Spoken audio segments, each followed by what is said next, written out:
Nashiya Namachanaidu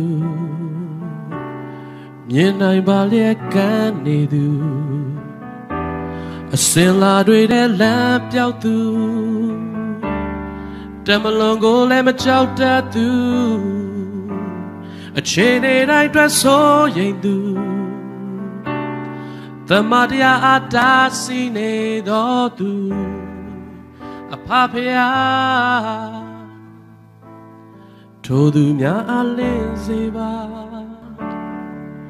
Yeshua namaro nai jano sudam bai. What is the spirit and power of Moses that God is going to release in these last days, especially during this season? இந்த கடைசி நாட்களில் அதிலும் விசேஷமாக இந்த மாநாட்டின் காலத்தில் தேவன் நம்மத்திலே அளவுக்கு அதிகமாய் ஊற்றப் போகிற மோசேயின் ஆவியும் பலமும் என்றால் என்ன? Malachi chapter 4 verses 4, 5 and 6. மல்கியா 4ஆம் அதிகாரம் 4, 5, 6 வசனங்களை படிப்பீர்களானால் something great is going to take place in the last days. கடைசி நாட்களிலே மிக பெரிதான ஒரு காரியம் நடக்க போகிறதை அறியலாம். Malachi chapter 4 verse 1 tells us மல்கியா 4ஆம் அதிகாரம் முதல் வசனம் நமக்கு சொல்லுகிறது in the great and terrible day of the Lord கர்த்தருடைய பெரிதும் பயங்கரமுமான நாளில் something is going to take place. ஏதோ ஒரு காரியம் நடக்க போகிறது. So the verse 1 tells us the timing when this will take place. இது எப்பொழுது சம்பவிக்கும் என்ற நேர காலத்தை முதல் வசனம் நமக்கு அறிமுகப்படுத்துகிறது. That timing is the last days. அந்த காலம் கடைசி நாட்கள் ஆகும். In the days in which we are living right now. இப்பொழுது நாம் வாழ்ந்து கொண்டிருக்கும் இந்த நாட்களை குறித்து அவர் சொல்கிறார். Two things are going to take place. இரண்டு காரியங்கள் சம்பவிக்க போகின்றன. Verse 4 says, 4ஆம் வசனம் சொல்கிறது, remember the law of Moses. மோசேயின் நியாயப்பிரமாணத்தை நினைவு கூறுங்கள். So the name of a great prophet of Israel is mentioned there. இஸ்ரவேலின் மகா பெரிய ஒரு தீர்க்கதரிசியின் பெயர் அங்கே குறிப்பிடப்பட்டிருக்கிறது. And verse 5 and verse 6 says, 5ம் 6மான வசனங்கள் சொல்லுகின்றன, I will send you Elijah in the last days. கடைசி நாட்களிலே நான் எலியாவை உங்களிடத்தில் அனுப்புகிறேன். Another name of a great prophet of Israel is used there. இஸ்ரவேல் தேசத்தின் மற்றும் ஒரு பெரிய தீர்க்கதரிசியின் பெயர் அங்கே பயன்படுத்தப்பட்டிருக்கிறது. Two of the greatest prophets of Israel is mentioned going to have an impact in the last days. கடைசி நாட்களிலே மிகப்பெரிய தாக்கத்தை ஏற்படுத்த போகிற இஸ்ரவேலின் மிகப்பெரிய இரண்டு தீர்க்கதரிசிகளின் பெயர் அங்கே சொல்லப்பட்டிருக்கிறது. Zechariah chapter 4 says, சகரியா 4ஆம் அதிகாரம் சொல்லுகிறது, that there are two witnesses standing before the God of the whole earth. சர்வ பூமிக்கும் ஆண்டவராயிருக்கிற தேவனுக்கு முன்பாக நிற்கும் இரண்டு சாட்சிகள் என்று அவர் குறிப்பிடுகிறார். No names are given. அங்கே பெயர்கள் சொல்லப்படவில்லை. Revelation chapter 11 verse 3 says, வெளிப்படுத்தல் 11:3 வசனம் சொல்கிறது, God will give his power to his two witnesses in the last days. கடைசி நாட்களில் தேவன் தம்முடைய இந்த இரண்டு சாட்சிகளுக்கு மகத்துவமான வல்லமையை கொடுப்பார். Again no names are given. மறுபடியும் இங்கே பெயர்கள் சொல்லப்படவில்லை. But Malachi chapter 4 verses 4, 5 and 6 says, ஆனால் மல்கியா 4, 4, 5, 6 வசனங்கள் சொல்லுகின்றன, that in the last days two greatest prophets of Israel will have an impact. கடைசி நாட்களிலே இஸ்ரவேலின் மிகப்பெரிய இரண்டு தீர்க்கதரிசிகள் பெரும் தாக்கத்தை ஏற்படுத்துவார்கள். Their names are given there. அவர்கள் பெயர்கள் இங்கே கொடுக்கப்பட்டிருக்கின்றன. But when you read Revelation chapter 11, ஆனால் வெளிப்படுத்தல் 11ஆம் அதிகாரத்தை நாம் படிக்கும்போது 3 to 11, 3 முதல் 11ஆம் வசனம் வரைக்கும் works that the two witnesses will do அந்த இரண்டு சாட்சிகளும் செய்ய போகிற கிரியைகள் are very similar to the ministries of the prophets Moses and Elijah. மோசே மற்றும் எலியா தீர்க்கதரிசிகள் நடப்பித்த அதே காரியங்களுக்கு இணையானவைகள் என்று பார்க்கிறோம். Malachi chapter 4 verse 4 we read that we are called to remember the law of Moses. மோசேயின் நியாயப்பிரமாணத்தை நினைவு கூறும்படி நாம் அழைக்கப்பட்டிருப்பதை மல்கியா 4:4 வாசிக்கிறோம். ஏன்? Something great is in store for in the last days. கடைசி நாட்களுக்கென்றே மிகப்பெரிய ஒரு காரியம் ஒதுக்கி நமக்காக பதிவு when the angel Gabriel appeared before Zacharias, the father of John the Baptist, யோவான் ஸ்நானனுடைய தகப்பனாகிய சகரியாவுக்கு முன்பாக அன்று காபிரியேல் தூதன் காட்சி அளித்தபோது he told him, அந்த தூதன் your wife will அவரிடத்தில் give சொன்னார், birth to a son. உம்முடைய மனைவி ஒரு குமாரனை பெற்றெடுப்பாள். His name shall be called John. அவனுடைய பெயர் யோவான் என்னப்படும். And he will go in the spirit and power of John Elijah. அவன் எலியாவின் ஆவியும் பலமும் உடையவனாய் முன்னே நடப்பான். And then you read in 2 Kings chapter 2 verse 15. அடுத்தது 2 ராஜாக்கள் 2:15 வசனத்தில் படிக்கிறோம். After Elijah was taken up to heaven, எலியா பரலோகத்துக்குள் எடுத்துக் the கொள்ளப்பட்ட பின்பு mantle that rested upon the prophet Elijah fell down and Elisha took it. எலியா தீர்க்கதரிசியின் மேல் தங்கியிருந்த சால்வை விட அதை And எலிசா தீர்க்கதரிசி Elisha எடுத்துக் performed கொண்டார். a miracle similar to what Elijah did. எலியா செய்த அற்புதத்துக்கு இணையான ஒரு அற்புதத்தை எலிசா தீர்க்கதரிசி செய்தார். All the sons of the prophets who saw the prophet Elisha doing a miracle similar to the prophet Elijah, எலியா தீர்க்கதரிசியை போலவே அவர் செய்த அற்புதத்தை போலவே எலிசா தீர்க்கதரிசியும் செய்கிறதை தீர்க்கதரிசியின் புத்திரர் எல்லாரும் they கண்டபோது all exclaim in unison. அவர்கள் எல்லாரும் ஒருமனப்பட்டு வியக்கிறார்கள். Spirit and the power of Elijah is now resting upon Elisha. எலியாவின் ஆவியும் பலமும் இப்பொழுது எலிசாவின் மேல் தங்கி இருக்கிறது என்கிறார்கள். So the spirit and power of Elijah came upon Elisha and John the Baptist. எலியாவின் ஆவியும் பலமும் எலிசாவின் மீதும் யோவான் ஸ்நானன் மீதும் வந்து தங்கியது. Unknown computer So found. it will once again come upon the last days prophetic company. ஆகவே மீண்டும் ஒரு முறை கூட கடைசி கால தீர்க்கதரிசன கூட்டத்தின் மேல் அது மீண்டும் இறங்கி வரும். Likewise, அதே வண்ணமாக the spirit and the power of Moses will come upon the last days prophetic generation. மோசேயின் ஆவியும் பலமும் கடைசி கால தீர்க்கதரிசன சந்ததியின் மேல் நிறைவாய் வந்து இறங்கும். 5 years ago, the Lord gave me a message. 5 ஆண்டுகளுக்கு முன்பு கர்த்தர் எனக்கு ஒரு செய்தியை I was கொடுத்தார். due to speak at a conference in the United States. அமெரிக்க தேசத்திலே ஒரு மாநாட்டில் நான் பேச வேண்டியதா இருந்தது.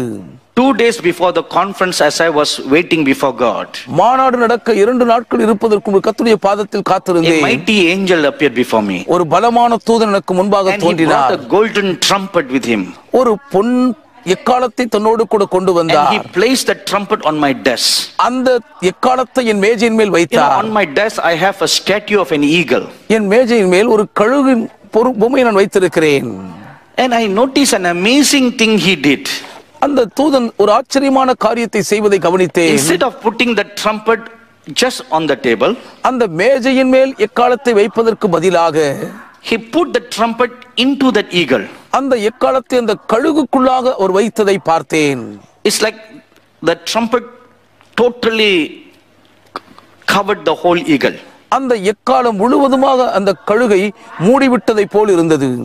And he said, அந்த தூதன் at சொன்னார், this conference that you are going to speak. நீர் பேச போகிற இந்த மாநாட்டில், So that was referring to the conference in the US. ஆகவே அது அமெரிக்காவில் நடக்கிற மாநாட்டை குறித்து அவர் God will சொல்லுகிறார். give you a very special message for the last days. கடைசி நாட்களுக்கென்று பிரத்யேகமான சிறப்பு செய்திகளை தேவன் உமக்கு தருவார். And when you are speaking, நீர் பேசும்போது the saints Moses and Elijah will come and stand by your side. பரிசுத்தவான்களாகிய மோசேயும் எலியா வந்து பக்கம் நிற்பார்கள். And you must reveal to the body of Christ about the last days prophetic company that will rise up. எழும்ப போகிற கடைசி கால தீர்க்கதரிசன சந்ததியை குறித்து நீர் அந்த கிறிஸ்துவின் சரீரத்துக்கு வெளிப்படுத்த வேண்டும் என்று பணித்தார். And then he went on explaining to me தொடர்ந்து எனக்கு விளக்க the ஆரம்பித்தார். 2 companies that will rise up in the last days, கடைசி நாட்களில் எழும்ப போகிற 2 சேனைகளின் that கூட்டம் will do ministry together with the 2 witnesses. 2 சாட்சிகளோடு சேர்ந்து ஊழியம் செய்ய போகிற சேனைகளாய் One இருக்கும் என்றார். company will be like the prophet Moses. ஒரு கூட்டம் தீர்க்கதரிசி மோசேயை போலவே இருப்பார்கள். One company will be like the prophet Elijah. ஒரு கூட்டம் எலியா தீர்க்கதரிசியை போலவே இருப்பார்கள். So that evening when I went to the meeting, அன்று மாலை நான் அந்த கூட்டத்துக்கு போன போது, so I wanted to test this out இது நான் சோதித்து பார்க்க விரும்பினேன். because I have never had anything like this happen in my life before.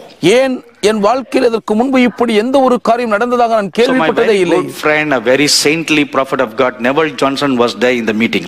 என்னுடைய நல்ல நண்பரும் தேவனுடைய பரிசுத்தமான தீர்க்கதரிசியுமான நெவில் ஜான்சன் என்னோடு கூட அந்த கூட்டத்திலே மாலை வந்திருந்தார்கள். So I told him, ஆகவே அவரிடத்தில் I want you சொன்னேன், to do me something. ஐயா நீங்கள் எனக்கு ஒரு காரியத்தை செய்ய வேண்டும் என்று When விரும்புகிறேன். I am preaching, நான் பிரசங்கம் பண்ணும்போது please see in the spirit what is taking place around me on the stage. மேடையில என்னை சுற்றிலும் என்ன நடந்து கொண்டிருக்கிறது என்பதை தயவு செய்து உங்கள் ஆவியிலே ஊடுருவி நோக்கி கவனித்துக் கொள்ளுங்கள் என்றார். ஏன் அப்படி சொல்லுகிறீர்கள் என்று இடத்திலே I said, I கேட்டார்கள். will tell you after the meeting. கூட்டம் முடிந்த பின்பு உங்களுக்கு சொல்லுகிறேன் என்று சொல்லிவிட்டேன். So you just see what you see in the spirit. ஆவிக்குள்ளாக நீங்கள் என்ன காண்கிறீர்கள் என்பதை மாத்திரம் கவனித்து பாருங்கள் என்றேன். So there was an awesome presence and the glory of God that came upon the whole congregation that day. அந்நாள் சபையார் யாவர் மேலும் மகிமையான தேவ பிரசன்னத்தின் ஒரு வல்லமையான கிருபை இறங்கி வந்தது. As soon as I began my message, என்னுடைய பிரசங்கத்தை நான் ஆரம்பித்த உடனேயே I perceived the presence of someone standing on my right side and on my left side. யாரோ ஒருவர் என் இடது பக்கம் வலது பக்கமும் நிற்கிறதை என் ஆவிக்குள் நான் உணர்ந்து It was a கொண்டேன். very real, tangible experience. உண்மையாகவே தொட்டுணரக்கூடிய யதார்த்த அனுபவமாய் அமைந்தது. Like a pillar of fire standing on my right and on my left. என் வலது பக்கம் இடது பக்கமும் ஒரு அக்கினி ஸ்தம்பம் நிற்பது போலவே உணர்ந்தேன். Normally I never say all this publicly. பொதுவாக இதையெல்லாம் நான் வெளிப்படையாக நான் எங்கேயும் சொல்வதில்லை. But because the Lord told me to teach deeply in this conference, I am sharing these things. இந்த மாநாட்டில் ஆழமாய் போதிக்கும்படி கர்த்தர் சொன்னபடினால் இந்த அனுபவங்களை பகிர்ந்து கொள்கிறேன். So when I felt that, நான் அதை உணர்ந்த போது so I turned to my right and to my left, என் வலது பக்கம் இடது பக்கம் திரும்பினேன். and I saw the Saint Moses standing on my right side and the Saint Elijah standing on my left side. மோசே பரிசுத்தவான் என் வலது பக்கமும் பரிசுத்தவான எலியா இடது பக்கம் நிற்க கண்டேன். And even while I was preaching, நான் பிரசங்கித்துக் கொண்டிருக்கையிலும் கூட many new insights and revelations were revealed. அநேக உள்பார்வைகள் வெளிப்பாடுகள் வெளிப்பட்ட வண்ணமாகவே இருந்தன. So the meeting ended. கூட்டம் நிறைவடைந்தது. As we were riding back to the hotel, நாங்கள் தங்கும் இடத்துக்கு போய்க் கொண்டிருக்கையில் I asked our dear friend Prophet Neville Johnson, எங்கள் அன்பு நண்பர் தீர்க்கதரிசி நெவல் ஜான்சன் இடத்திலே கேட்டேன். what did you see? ஐயா, நீங்கள் என்ன கண்டீர்கள்? Like all typical prophets, he gave me a typical answer. எல்லா தீர்க்கதரிசிகளைப் போல அவர்களும் ஒரு குறிப்பிட்ட பதிலை கொடுத்தார்கள். He said, I saw whom you were preaching about. யாரை குறித்து நீங்கள் பிரசங்கம் பண்ணினீர்களோ அவர்களை நான் கண்டேன் I என்றார்கள். said, what is it? Who is it? அப்படின்னா என்ன, அவங்க யாருன்னு He கேட்டேன். said, I saw Unknown Moses computer standing on your found. right side and Elijah standing on your left side. உங்கள் வலது பக்கம் மோசே தீர்க்கதரிசி நிற்கிறதையும் இடது பக்கம் எலியா தீர்க்கதரிசி நிற்கிறதையும் So பார்த்தேன் that என்றார்கள். confirmed what the Lord told me 3 days ago. 3 நாட்களுக்கு முன்பு கர்த்தரிடம் சொன்ன காரியத்தை அது உறுதிப்படுத்துகிறதாய் அமைந்தது. So the last days prophetic company world belonged to 2 companies. கடைசி நாட்களின் தீர்க்கதரிசன சேனை 2 கூட்டத்தை சார்ந்ததாக இருக்கும். The Moses company and the Elijah company.